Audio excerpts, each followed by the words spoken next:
পত্রিকাতে কাজ করতে গিয়েও এখানে অনেক হুমকির শিকার হয়েছে। এরপরেও আপনাদের সকলের সাহায্য সহযোগিতা আমি দীর্ঘদিন যাবৎ টিকে আছি।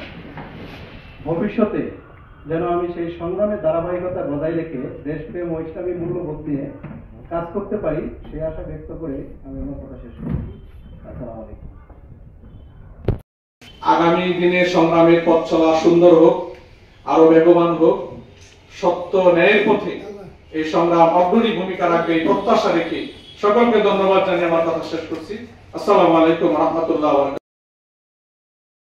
ত্রিশাল উন্নয়ন ফোরামের পক্ষ থেকে আন্তরিক শুভেচ্ছা এবং অভিনন্দন জানাই। একটি কথা বলতে চাই, সংগ্রাম, আমার আগের এক বক্তা বলেছেন 50 বছর সংগ্রাম করেই চলছে।